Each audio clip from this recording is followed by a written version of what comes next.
O esôfago é um tubo que liga a garganta ao estômago, então faz parte do trato gastrointestinal. O câncer que afeta o esôfago pode ser de dois tipos principais: o carcinoma epidermoide ou espinocelular e o adenocarcinoma. O carcinoma epidermoide é mais comum em países da Ásia e da África, e o adenocarcinoma é mais comum na Europa, nas Américas, na parte ocidental do mundo, mas também em outros países como Austrália e Nova Zelândia. Então, os países que têm incidência mais alta de câncer de esôfago são a China, o Japão, e nesses países a incidência de câncer de esôfago é principalmente do tipo epidermoide e está relacionado com o consumo frequente de bebidas quentes. A gente sabe que tanto na China quanto no Japão existe um hábito, desde uma idade até relativamente precoce, do consumo regular de chá em temperatura muito elevada. Essa temperatura muito elevada vai causando danos crônicos na mucosa do esôfago e também do estômago, e isso está relacionado com o aumento da incidência de câncer, tanto de esôfago quanto de estômago nesses países. Mas o Reino Unido, que é um país ocidental, também está entre aqueles que têm a maior incidência de câncer de esôfago no mundo, só que do tipo adenocarcinoma. Muito provavelmente essa incidência elevada no Reino Unido também está relacionada com o consumo de bebidas quentes, já que é uma tradição no Reino Unido o consumo de chá quente diariamente.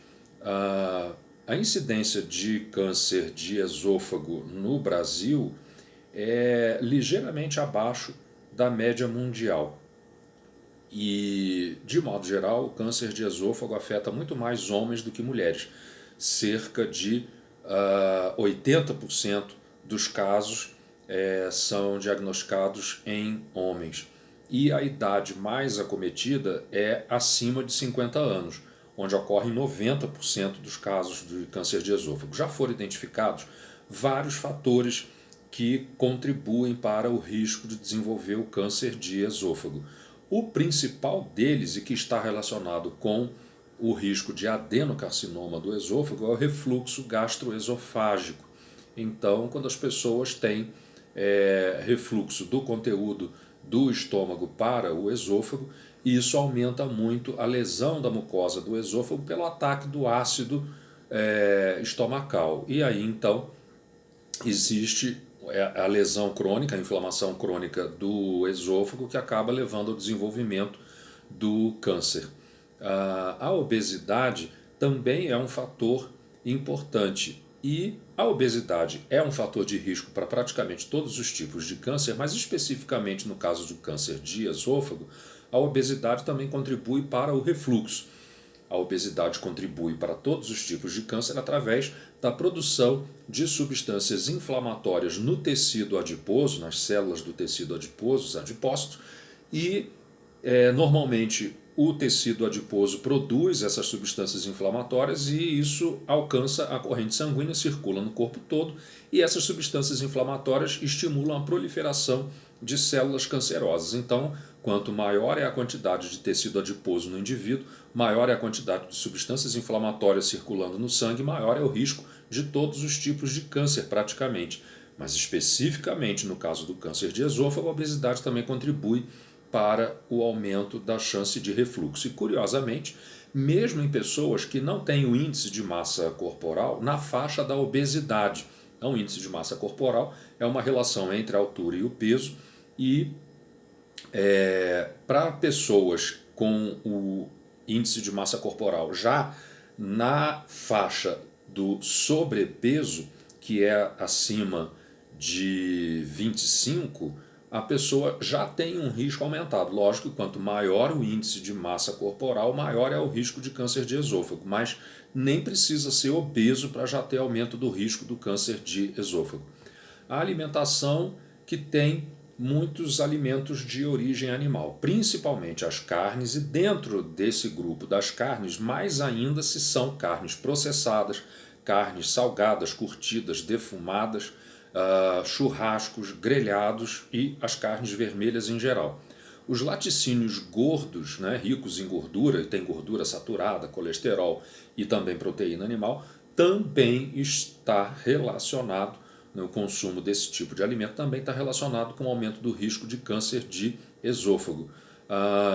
Esse tipo de alimentação, quanto mais frequente no padrão alimentar, pode levar ao aumento de mais de 3 vezes no risco de desenvolver câncer de esôfago. E isso vale tanto para o tipo adenocarcinoma, como também para o espinocelular.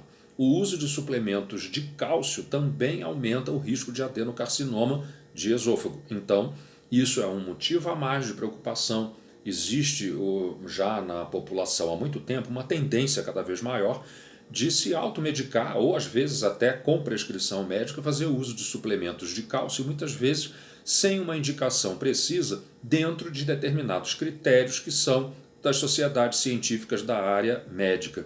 Então, o uso de suplementos de cálcio em pessoas obesas ou que têm refluxo pode aumentar ainda mais o risco de câncer de esôfago. Isso tem que ser, então, muito bem analisado, a questão das vantagens, né, o risco e o benefício de fazer uso de suplementos de cálcio nessas pessoas.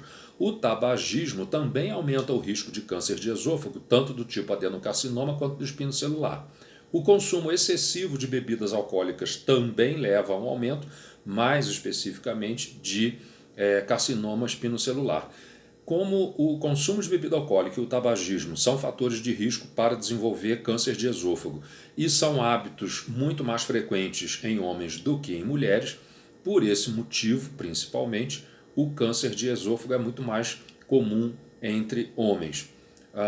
Então, o consumo de bebidas quentes também leva ao aumento do risco de câncer de esôfago em função dessa lesão térmica da mucosa do esôfago.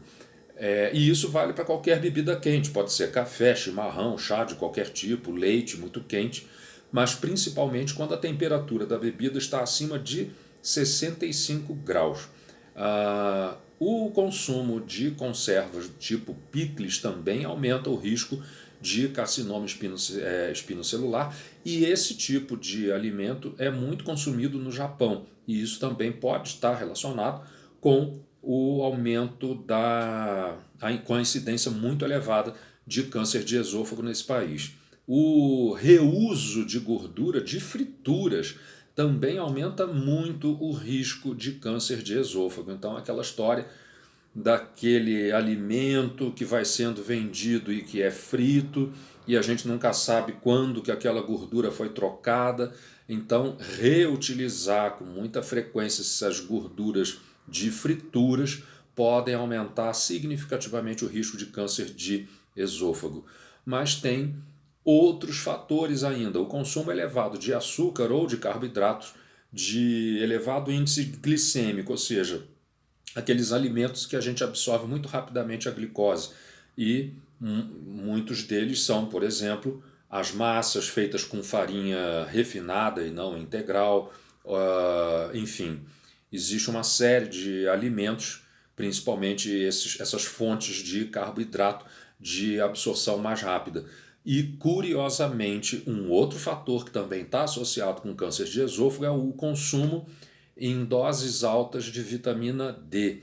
Então é preciso tomar muito cuidado, que é uma outra coisa que está muito na moda, fazer o uso de vitamina D, às vezes sem orientação médica, sem verificar os níveis de vitamina D no sangue, para saber se realmente aquela pessoa está precisando daquela dose suplementar ou não, e se já está na hora de parar o suplemento quando do tratamento. Existem outros fatores que a gente não tem como interferir, como a idade. Então, a idade acima de 50 anos aumenta o risco, mas o risco é maior ainda nas pessoas com idade acima de 70. Então, na verdade, o risco vai aumentando progressivamente a partir da idade de 50 anos. Em alguns países, tem aumentado a incidência de câncer de esôfago em pessoas mais jovens, com idade entre 15 e 49 anos. Isso está acontecendo na Austrália, Nova Zelândia e em países da América Central e Caribe. O câncer de esôfago também pode acontecer em crianças, mas de modo geral está associado ao consumo, à ingesta acidental de substâncias cáusticas. Então, crianças com uma certa frequência acabam pegando algum produto de limpeza que tem essa propriedade de causar muitas lesões na mucosa. A criança ingere aquilo acidentalmente e acaba ficando com lesão de esôfago, e tempos depois isso pode originar um câncer de esôfago. Deficiência nutricional de algumas substâncias antioxidantes também podem contribuir. Então, principalmente deficiência de selênio e de beta-caroteno. Existem então os fatores que estão relacionados com diminuição do risco. Então, uma alimentação baseada em plantas, que não precisa necessariamente ser uma alimentação vegana, mas é aquela alimentação onde os alimentos de origem animal entram numa quantidade e numa frequência muito reduzidas. Então, esse padrão alimentar é muito rico em fibras, frutas, verduras, cereais integrais, proteínas vegetais, e todos esses alimentos têm uma quantidade muito grande de substâncias antioxidantes e que também ajudam a combater a proliferação de células cancerosas, e com isso existe uma diminuição significativa do risco de câncer de esôfago em até 57% em comparação com a população que tem uma alimentação mais pobre nesses vegetais e mais rica em alimentos de origem animal.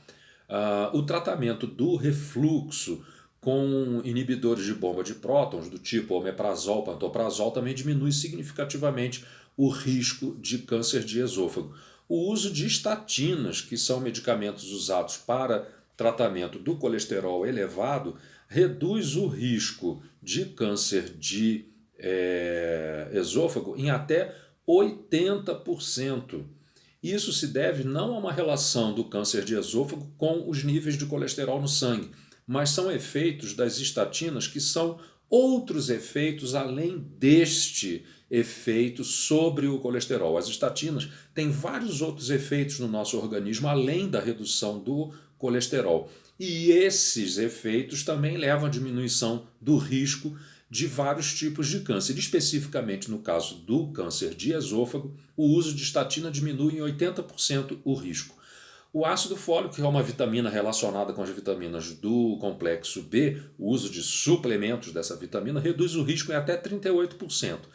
Então veja só, uma alimentação baseada em vegetais reduz o risco em até 57%, no mínimo. Tem estudos mostrando que diminui o risco em até 75%. O uso das estatinas diminui o risco em 80%. O uso de suplementos de ácido fólico, dessa vitamina, diminui em quase 40% o risco. Então, assim, é possível diminuir significativamente o risco de câncer de esôfago tratando o refluxo, melhorando o hábito alimentar, tendo uma alimentação mais saudável e fazendo o uso de suplementos de ácido fólico na dose adequada e recomendada.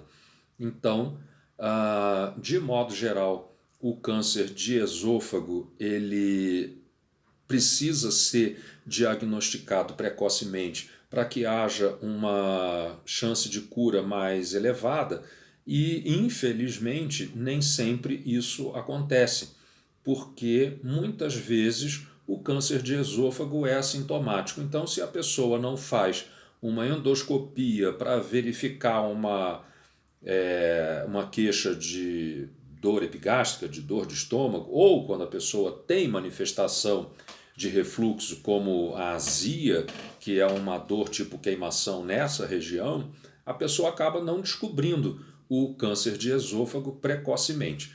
Quando descoberto precocemente, a chance da pessoa sobreviver por 5 anos ou mais a partir do momento do diagnóstico é de 40%. Mas, se for descoberto o câncer de esôfago no estágio disseminado, a chance de sobreviver a 5 anos ou mais é de apenas 5% das pessoas. Então, é muito importante a gente identificar as pessoas que têm o risco mais elevado para então fazer a modificação desses hábitos, recomendar a endoscopia digestiva alta para as pessoas com risco elevado, especialmente naquelas que têm 50 anos ou mais, para poder não só diminuir o risco de desenvolver a doença, mas diagnosticar num estágio mais precoce. Para aqueles que tiveram interesse em acompanhar até aqui, muito obrigado.